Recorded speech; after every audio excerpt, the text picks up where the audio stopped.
Olha só, parece que o Senado não quer apenas impor limite ao STF, né?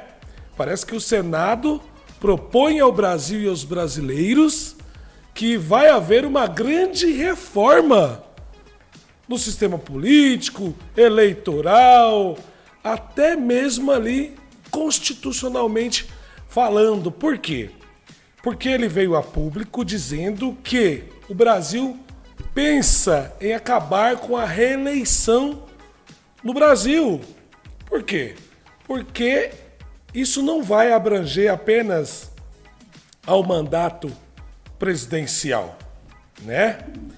É ao cargo executivo brasileiro. Então é prefeitura, é governadores. A proposta é que se discuta o fim da reeleição no Brasil e os mandatos, em vez de 4 anos, passarão a ser 5 anos. Coloca o vídeo aí, meu amigo Guilherme Soares. Nós vamos discutir o Instituto da Reeleição no Brasil, a coincidência de eleições, eventualmente passar mandatos de 4 para 5 anos sem reeleição. São ideias postas que atingem o Poder Executivo, mas que também não são afronta ao Poder Executivo.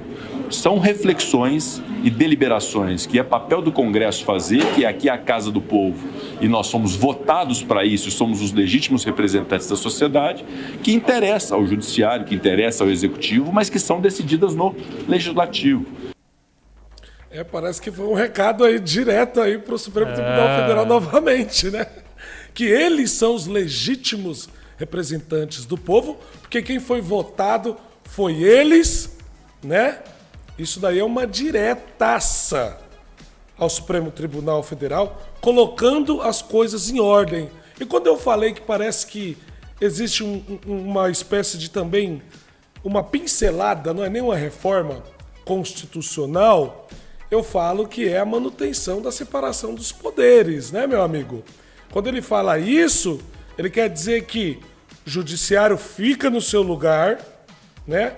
O executivo fica no seu lugar, porque quem são os verdadeiros representantes do povo somos nós, o Congresso Nacional, senadores e deputados. Parece que o Brasil acordou, meu amigo Guilherme Soares? É uma luz no final do túnel, né? A gente estava vendo só o STF aí mandando em tudo e agora parece que o Congresso reagiu. Eu acho que é mais que é mais que um feixe de luz no final do túnel. Eu acho que é um farolete no final do túnel. Por quê? Porque parece que agora eles querem mexer em tudo, né? No judiciário, limitando ali, principalmente nas decisões monocráticas. Quando apenas um vai lá e decide, pronto, acabou. Não passa nem pelo plenário, né? E a gente que pensava que o Supremo Tribunal Federal era algo ali autoritário. Porque as pessoas esquecem também que existem as decisões monocráticas, que a gente estava esquecendo. Quando um ministro dá uma canetada e acabou. Não passa nem no plenário da casa. E você sabia, meu amigo, e para você que está me assistindo, que compartilhe agora, não te custa nada, você sabia que o Brasil ele iniciou a redemocratização com apenas um mandato, né, meu amigo?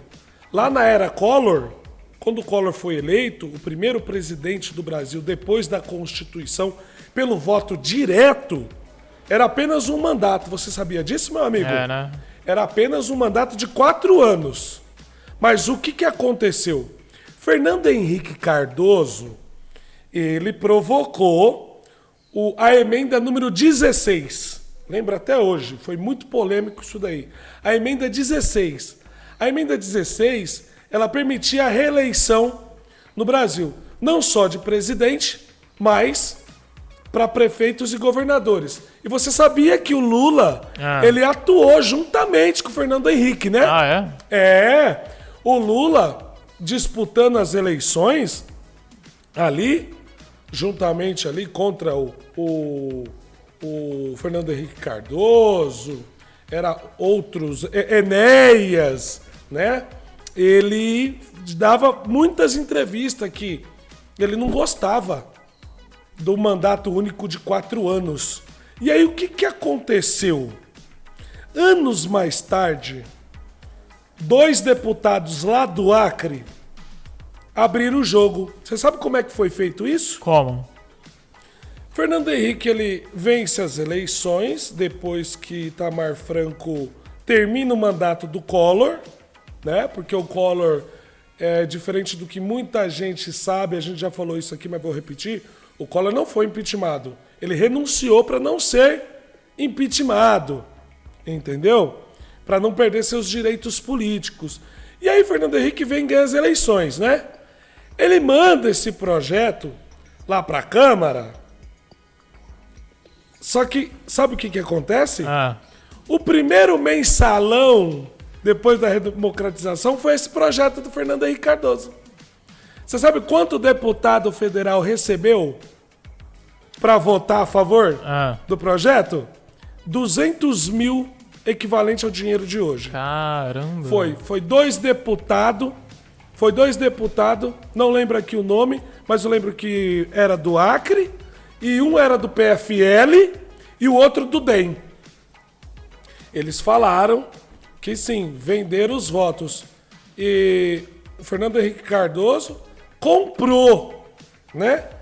Comprou cada deputado daquela época com 200 mil reais, né? Equivalente ao dinheiro de hoje. E aí passou. Caramba. Sabe o que aconteceu depois? Fernando Henrique Cardoso disse que foi o maior arrependimento da vida dele foi ele ter concordado com a reeleição. Né? Que ele poderia ter intervido e ele poderia não deixar aquilo acontecer. Que a pior coisa para o Brasil foi a reeleição. Entendeu? E eu também acho. Eu concordo com a proposta do Pacheco, porque não é a primeira vez que se discute isso no Brasil. Já discutiram isso outras vezes, mas não prosperou. Por quê? Porque quem estava no governo era o PT. E o PT quer fazer o quê? Reeleição. Você acredita em um mandato de 5 anos sem reeleição, então?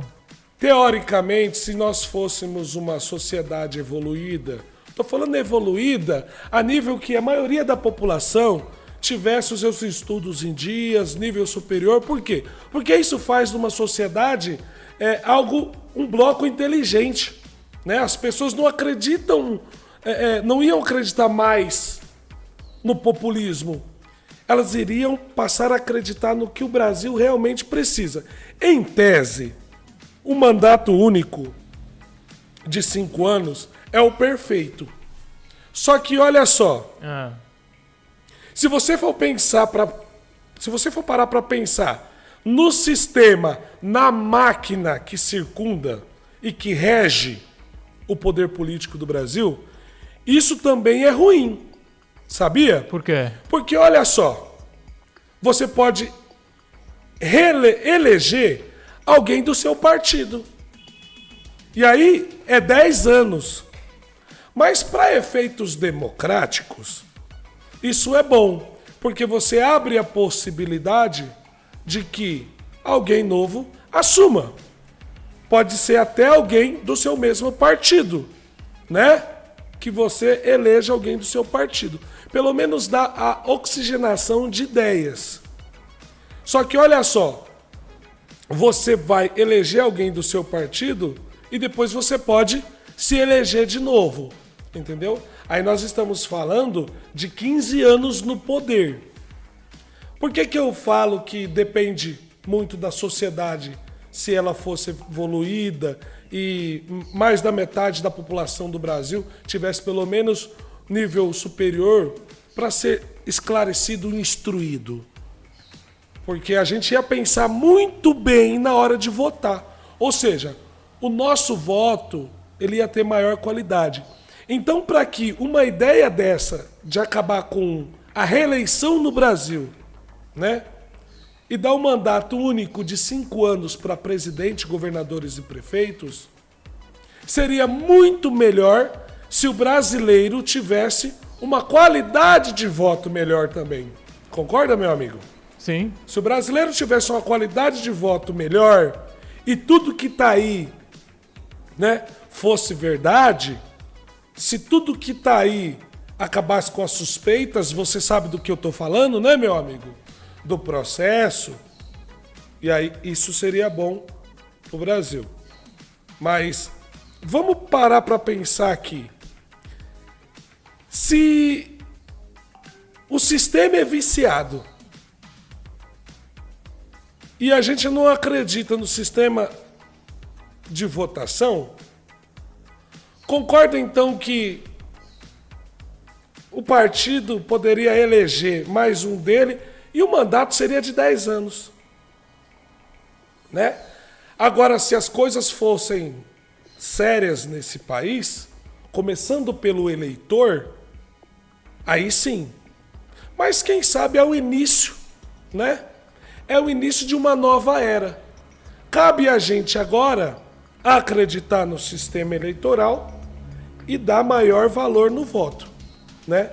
Que é a qualidade eleitoral. Coloca o vídeo do Pacheco novamente, por gentileza. Nós vamos discutir o Instituto da Reeleição no Brasil, a coincidência de eleições, eventualmente passar mandatos de 4 para 5 anos sem reeleição, são ideias postas que atingem o Poder Executivo, mas que também não são afronta ao Poder Executivo.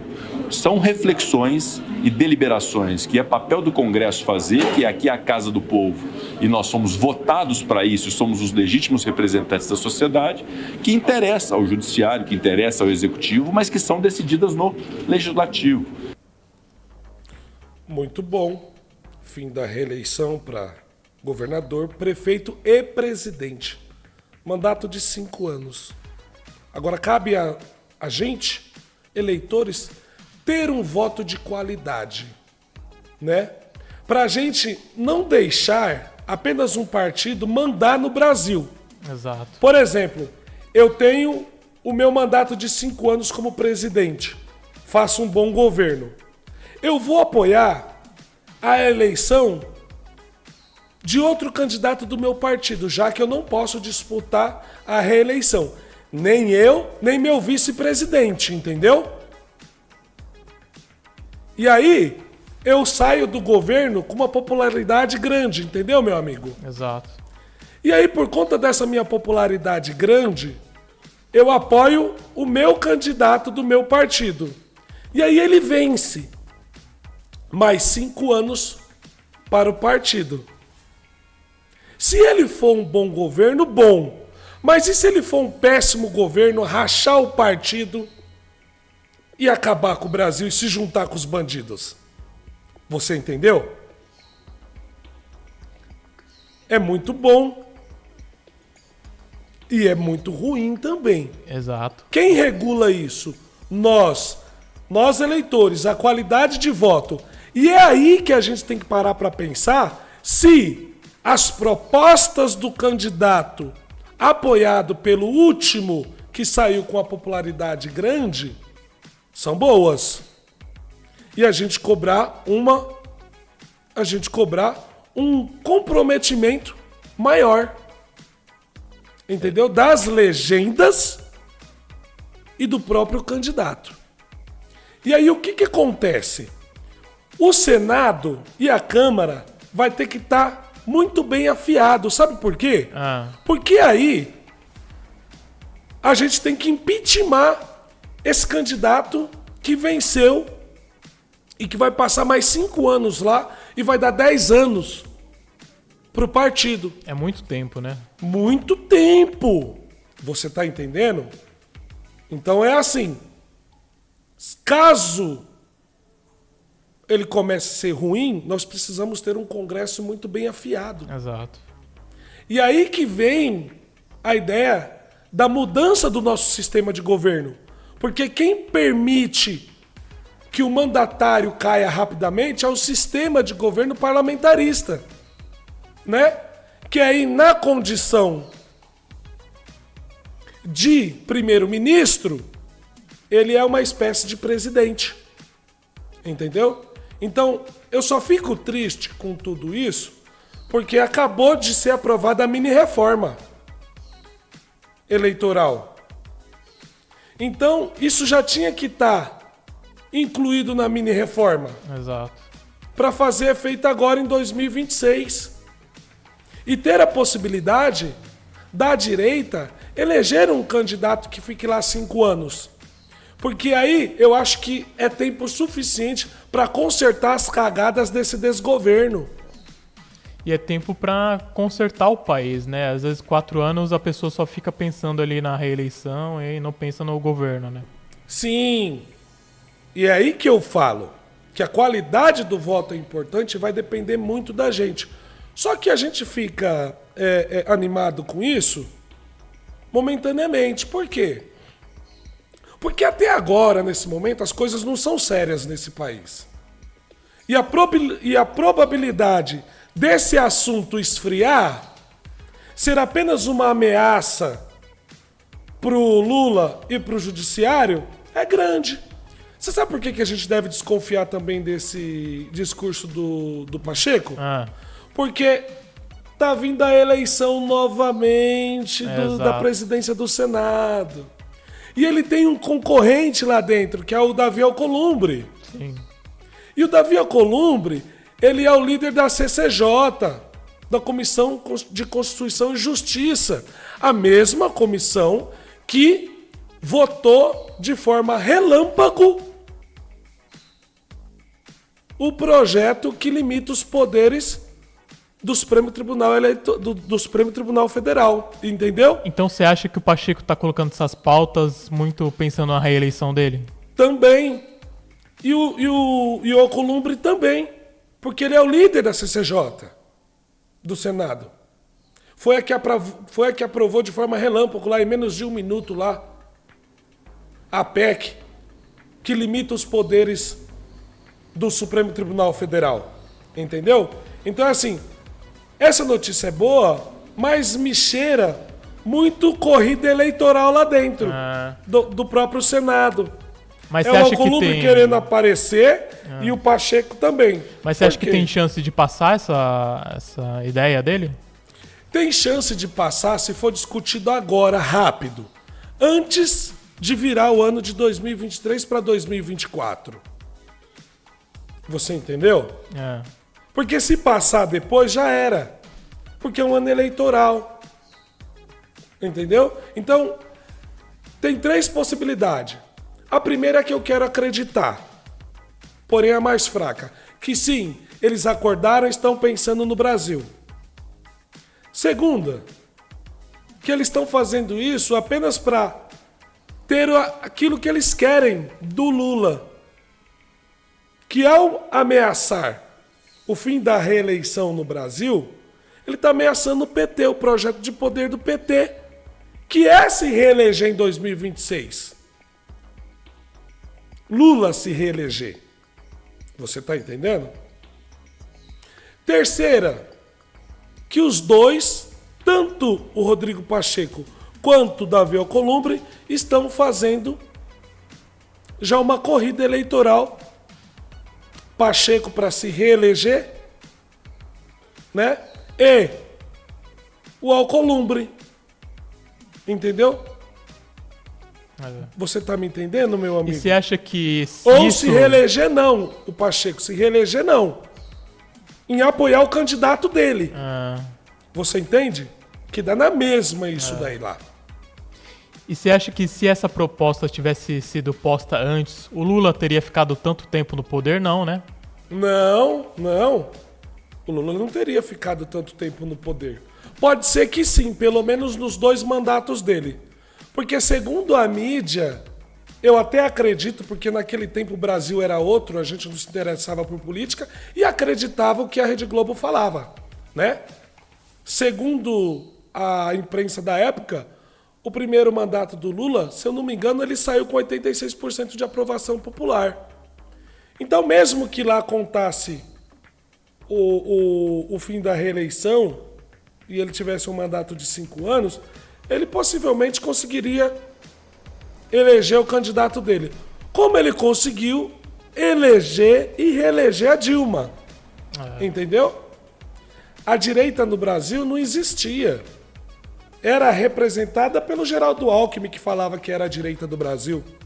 Mas não era. Né? Então, naquele momento, PSDB, MDB, o PP, até o PL, que era partido de centrão e ainda são, partido de centrão, né? O PL do jeito que tá, para mim é partido de centrão, né? Então naquele momento não tinha uma representação e outra, nem a população tinha acordado ainda, né? Mas vamos discutir daqui para frente.